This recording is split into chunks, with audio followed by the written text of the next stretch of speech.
Good evening, friends. I'm Avinash Gurpade. I'm coming to the second stanza of the poem called If by Rudyard Kipling.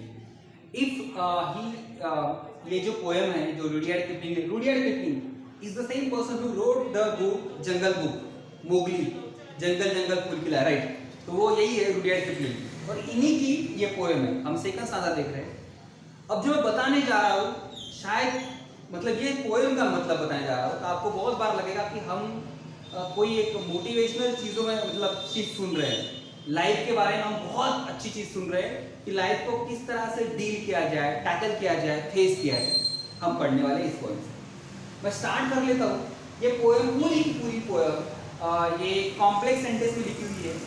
Complex sentence वो भी मतलब conditional sentence है, conditional है. If ऐसा हुआ तो ऐसा होगा, ऐसा हुआ तो ऐसे होगा, लाइक इफ. मैं स्टार्ट कर लेता हूँ. If you can dream and not make dreams your master.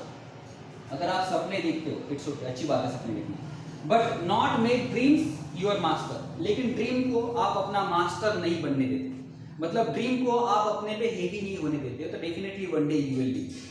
सपने देखना अच्छी चीज है लेकिन उसको अपने ऊपर हेवी नहीं होना है.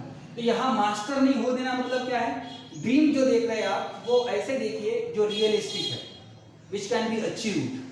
अनरियलिस्टिक इम्प्रैक्टिकल ड्रीम नहीं देखना है और बहुत सारे ड्रीम्स देख के वो खुद पे हेवी करके नहीं रखना है. ऐसे बोल रहे हैं पहली लाइन. वेरी इंपॉर्टेंट, आपको समझने के लिए बहुत ज्यादा important. Next, if you can think and not make thoughts your M.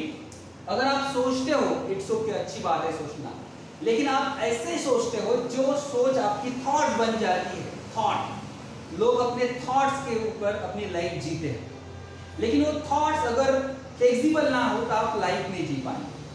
वो थॉट्स अगर आपके रिजिड हो तो लाइफ नहीं जी पाएंगे आप. तो वो आपकी थिंकिंग थॉट्स नहीं बननी चाहिए. थॉट्स बन गई तो हम फ्लेक्सिबल नहीं होंगे, फ्लेक्सिबल नहीं होंगे तो हम लाइफ अच्छी तरह से नहीं जी पाएंगे. अभी लॉकडाउन में है, नहीं मुझे तो पहले इतना ही पेमेंट मिलता था, मुझे इतना ही पेमेंट अभी भी मिलना चाहिए. शायद सिचुएशन थोड़ी सी अलग है, मुझे थोड़ा सा कॉम्प्रोमाइज करना पड़ेगा. तो मेरे थिंकिंग जो है वो मेरे थॉट्स नहीं है. I can change according to situation, but definitely I am working over it in order to improve my present situation. Probably in future I will be in a very good position, probably. तो ये जो चीजें हैं ये आपके thoughts पे depend है. आपके थॉट्स अगर बहुत ज्यादा एक ही जगह है और उसको आपने अपना एम बना दिया है तो आप प्रोग्रेस नहीं कर पाएंगे लाइफ में. यही चीजें ये बोल रहे हैं. दोनों लाइन मतलब सेंटेंस में बहुत अलग अलग बहुत बड़ा मीनिंग किया गया है दोनों सेंटेंस में. नेक्स्ट, ये मुझे सबसे इंटरेस्टिंग लगता है ये वाला sentence. If you can meet with triumph not as triumph and disaster. अगर आप जिंदगी में मीट मतलब मिलना नहीं है बेटा, उसका मतलब होता है encounter. Okay, if you encounter in your life, किससे इनकाउंटर होते हो?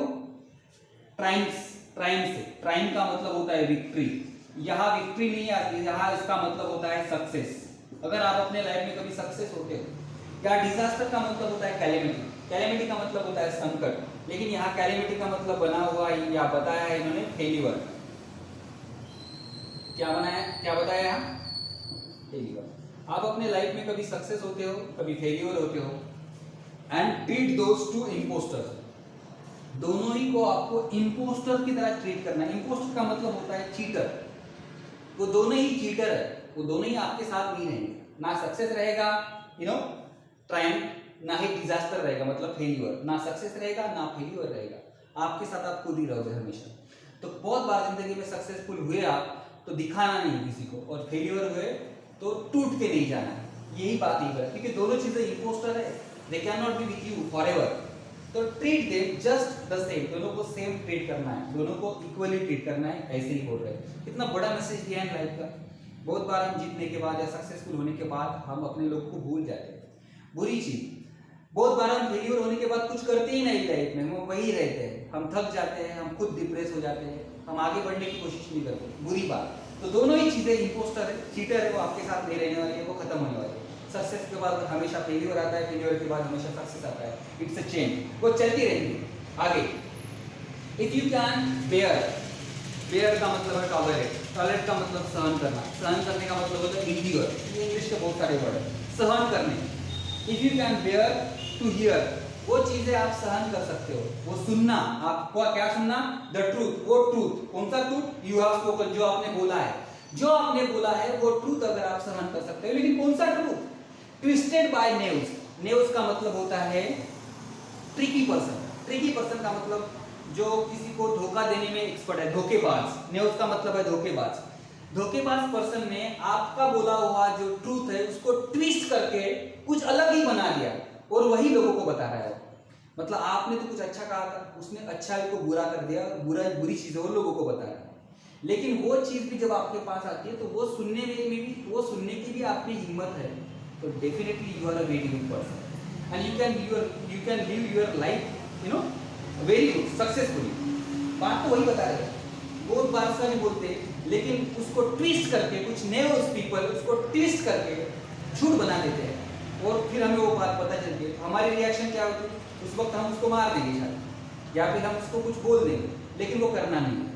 You have to be very cool and calm, आपको सुनना है, उसको समझना है और आगे जाना है, that is all about life. तो लोग जो है हमेशा ही आपके बारे में अच्छा नहीं बोलेंगे, वो बुरा ही बोलेंगे, मोस्ट टाइम बुरा ही बोलेंगे। बहुत सारे लोग आपको अच्छे बोलने वाले भी हो, तो बुरे वाले लोग, बोलने वाले लोगों की बात भी आपको सुनना पड़ेगी, ऐसे वो बोल रहे। मैं लास्ट के लाइन में आता हूं, और watch the things you gave your life to broken, या फिर आप देखते हो ऐसी चीजें, थिंग्स जो लाइफ ने आपको दी है, उस पर आपने बहुत मेहनत की है, लेकिन वो क्या हो रही है, टू ब्रोकन, वो ब्रोकन हो रही है, वो खत्म हो रही है, वो फिनिश हो रही है, ऐसी चीजें। क्योंकि लाइफ में हम बहुत सारी चीजें को हम बड़ा करते हैं और कभी कभी वो चीजें स्कैटर्ड हो जाती है, बिखर जाती है, हमसे दूर चली जाती है, क्या, टू ब्रोकन।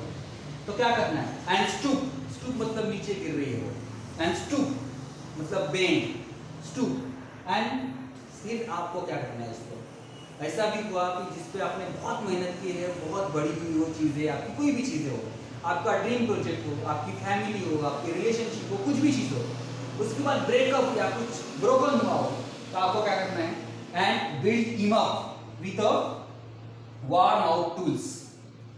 वार्म आउट का मतलब होता है ब्लंट, ब्लंट मतलब आपको पता है, आपने कभी कुराड़ से कोई पेड़ काटा है और काटते काटते वो जो कुराड़ है वो ब्लंट बन जाती है, ब्लंट, उसी को वार्म आउट बोलते हैं, ब्लंट हो जाए टूल्स। तो आपको क्या करना है, build up with a warm out tools. तो आपको वो टूल्स जो है, आपका जो ब्लंट हुआ है उसको शार्प करना है, क्या करना है, शार्प, और फिर नए सिरे से काम करना है। मतलब ये पूरे फ्रेज का मतलब ये होता है कि you need to stand again, you need to stand against the situation, you need to work once more, you need to scatter all the cards of a life once again, you scattered cards of a life, you need to gather it once again, gather them once again, and you need to play the game of a life। तो जिंदगी की जो पत्ते आपके बिखर चुके हैं, आपको उसको समेटना है एक बार और फिर नए सिरे से उसको जीना है। यही बात बोल रहे हैं कि ब्लंट हो चुकी है अगर आपकी लाइफ, तो उसको एक बार फिर शार्प करना है, उस टूल को, जो लाइफ आपको जीते है वो टूल को आपको फिर एक बार शार्प करना है और फिर आगे बढ़ना है। बहुत ही जबरदस्त मीनिंग ये पूरे सेकंड सादा में दिया है, इसको पढ़ने के बाद मैं खुद मोटिवेट हो जाता हूँ बहुत बार। हम बात करते हैं इसमें जो राइमिंग स्कीम आई है उसके बारे में हम बात कर लेते हैं, राइमिंग स्कीम के बारे में, और फिर हम राइमिंग पोएटिक डिवाइस के बारे में भी बात करेंगे। राइमिंग स्कीम, चलो सेकंड सांधा का मैं राइमिंग स्कीम आपको बता देता हूँ। मास्टर है, इसको हम ए दे देंगे, मैंने फर्स्ट सांधा का नहीं किया है इसलिए यहाँ ए से स्टार्ट कर लेता हूँ, इसको ए दे देंगे मास्टर।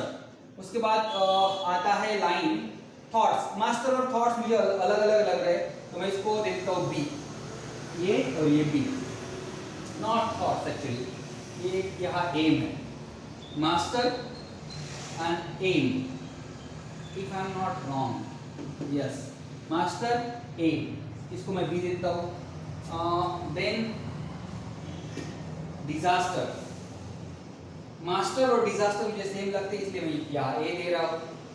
देन सेम, एम और सेम मुझे सेम लगता है इसलिए मैं यहाँ बी दे रहा हूँ। मतलब अभी तक ये राइमिंग स्कीम बनी है ए बी। चलो आगे, फिर यहाँ है स्पोकन, स्पोकन मुझे ऊपर कहीं सेम जैसा या डिजास्टर जैसा नहीं लगता है इसलिए मैं इसको सी दे रहा हूँ। फूल्स, फूल्स मुझे और अलग लग रहा है ये, इसलिए मुझे यहाँ डी दे रहा हूँ। फिर है ब्रोकन, स्पोकन जैसा ब्रोकन इसलिए मैं यहाँ सी ले रहा हूँ। मतलब ये बना है सी डी सी, ठीक है। और लास्ट में है टूल्स। टूल्स मुझे फुल जैसा लगता है इसलिए मैं इसको डी ले रहा हूँ, डी। तो इसकी राइमिंग स्कीम बनी है A B C D C D, A B C D C D, A B C D C D. This is rhyming scheme of this poem. मैं कुछ पोएटिक डिवाइसेस के बारे में बताऊँ। पोएटिक डिवाइस जो very important है आपके exam के लिए, डिवाइस, पोएटिक डिवाइस तो कौन से यूज किए आपको ये देख रहे हैं आप, if you can, if you can, if you can, ये तीनों वर्ड्स ये रिपीटेडली दिए गए हैं इन अ नेबरिंग सेंटेंस। तो ऐसा अगर रहा तो इट्स कॉल्ड एनाफोरा। इसको क्या बोलते हैं हम? एनाफोरा। ये एनाफोरा है, बहुत इजी डिवाइस है, ठीक है। This is anaphora. मैं आगे जा रहा हूँ। जब मैं पहली लाइन पढ़ता हूँ no, if you can dream and not make dream your master, तो आपका ड्रीम अगर मास्टर बन जाता है तो मास्टर जो है वो तो ह्यूमन बीइंग बनते हैं, ड्रीम कैसे बनेगा? तो मतलब